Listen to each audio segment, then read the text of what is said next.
Good evening, good evening, good evening to all of my one day at a time bloggers. Welcome back. I am so thrilled to be back here sharing with you. This is definitely a happy time and a happy space for me, as well as I am hoping that this time is becoming a happy and freeing time for you as well. I pray that you had a productive, successful day, whatever it was that you were doing, whether you were out at work, whether you were home, or out doing tasks. I just hope that you were able to do it with a peace of mind and some solidarity. I am returning to you to talk about our hot topic for the last 2 days, which is our mind, or as I explained to you yesterday, our operating system. We did talk about the 6 dimensions of the mind, and today we're going to be talking about the 1 dimension of love. But before I move forward with any new blog, I always address any concerns that I receive from my bloggers based on a previous post. So today I received an email from one of my bloggers, and she was telling me that she thoroughly enjoyed yesterday's blog, and it just made great sense how I compared the operating system to the mind.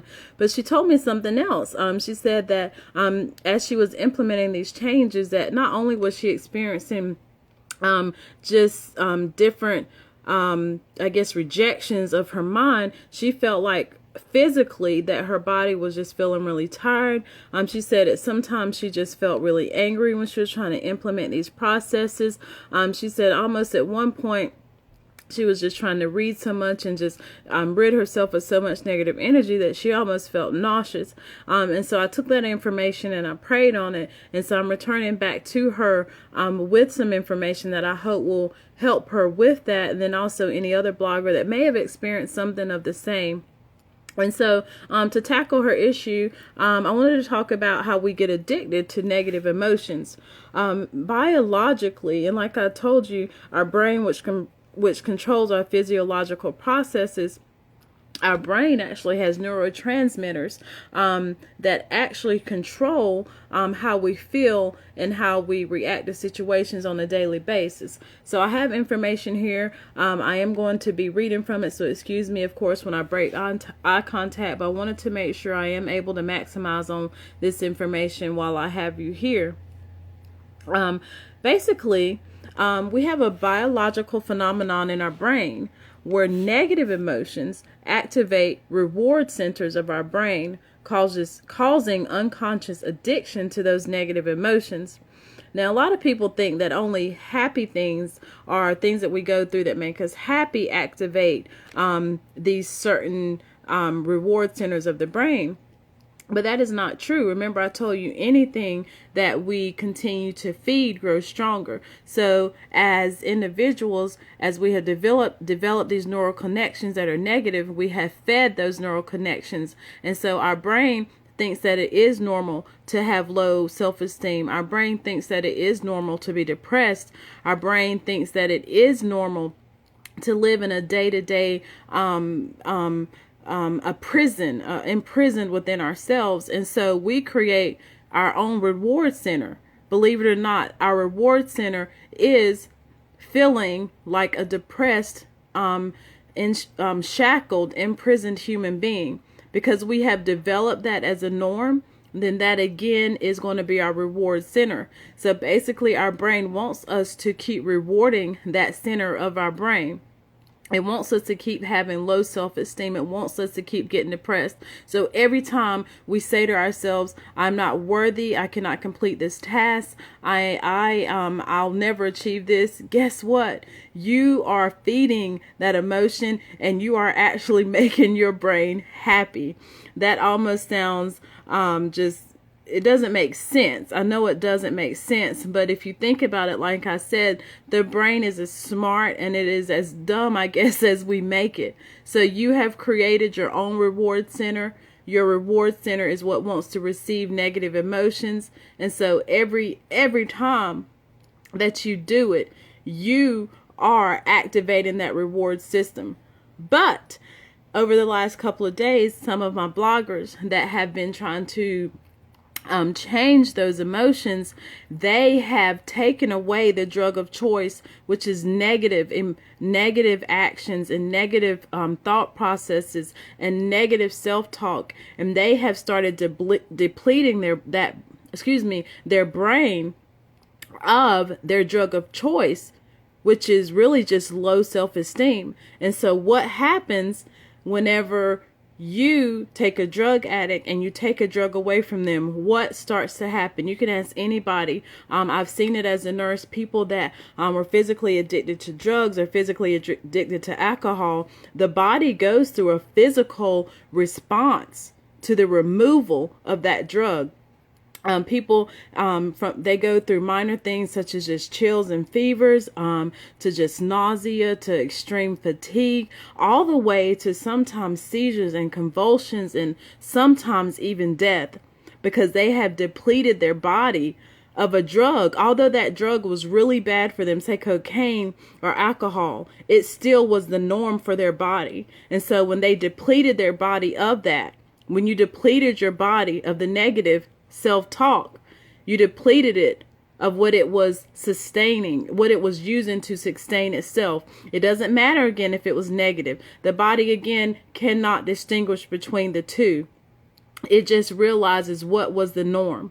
So your norm, your drug of negative was the reward center for your mind. The drug of alcohol and cocaine, or whatever it is that a drug addict uses, that was what their body thrived on. And so when you took it away, then the withdrawal symptoms came. And that is what a lot of my bloggers are experiencing. If you are experiencing anything physical, that is simply you are having a withdrawal from your emotions. And again, it all goes back to the mind, which is the operating system. It controls the brain, which controls all physiological processes. So your mind, you have changed your mind. You have taken away negative emotions. The mind is communicating with your brain, which is communicating with your body. So it makes sense that you are experiencing these physical withdrawal symptoms. So congratulations. I'm not saying that it's going to be easy, but if you are experiencing those, that means you are going through withdrawals from negative emotions. So I congratulate you. One thing I would say that a lot of times when people are going through withdrawals, we actually have to provide them with drugs that help with the withdrawal process. And so the drug that I can provide you on an emotional level is this constant blog that I am providing you with. You just have to flood your brain. You have to flood your mind with these positive things so that you can combat this actual physical withdrawal that you're going through from your emotions. So again, to my blogger that reached out to me, you are just experiencing withdrawal from negative emotions. It is normal, and I congratulate you because you are moving forward in the process of being mentally free. So again, let me go back to the mind. I wanted to talk about the one dimension of the mind, which is love. I wanted to start with love because to me that is one of the strongest dimensions of your mind, because if we do not love ourselves, then how is it that we can declare that we want to live a mental free life? So I'm going to look back again at my notes, and I'm going to start here. Okay, every mind has a capacity for all of the expressions of love, which are care, empathy, service, charity, tenderness, compassion, romance, passion, infatuation, obsession, and devotion. In a state of unconsciousness, even the dimension of love can become a source of imbalance and disharmony. That statement is very, very important, because basically it's saying that if we are not mentally stable, then our capacity to love ourselves and our capacity to love others can be severely damaged, and then it comes off as an unhealthy love. What is unhealthy love? Unhealthy love is this: it's patterns of obsession, which can lead to patterns of neediness, insecurity, over possessiveness, and fear-based movements. Passion and love, when it's not regulated by underlying wisdom, maturity, can become a source of overindulgence, depravity, and making you a prisoner to everything you love. This is important because a lot of us will stay in relationships. We will allow people to treat us a certain way because we don't have a healthy mind. And without a healthy mind, we don't have a healthy definition of what love is. The dimension of love, like the dimensions of the mind, is especially privy to going imbalance when there's a lack of consciousness. Again, that goes back to our mind, our operating systems. We have to be conscious of what we are allowing into our space. We have to be conscious of ourselves, and we have to be conscious of our surroundings. Because if we truly want to be a loving individual to ourselves, and if we truly want to be a loving individual to others, we have to create a healthy balance within ourselves. So our priority right now needs to be loving ourselves in a healthy and a conscious manner.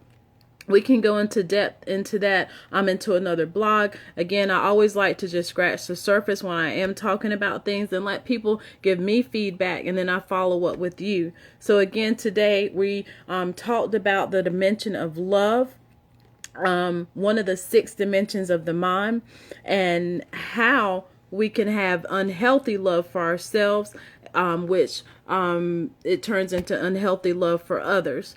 So if you have any questions, please follow up with me. Again, that was a very, very, very brief explanation of the dimension of love, but mostly I just want to welcome your feedback to me to see if there's anything that I can answer. And I also like for people to go and research for themselves to find out what information they can find on the topic that we have discussed. Again, thank you so much for sharing with me. I hope that I have said something to you that will make you think and will make you have a clearer mind state tomorrow when you enter into your day. I love you, and thank you for sharing with me one day at a time.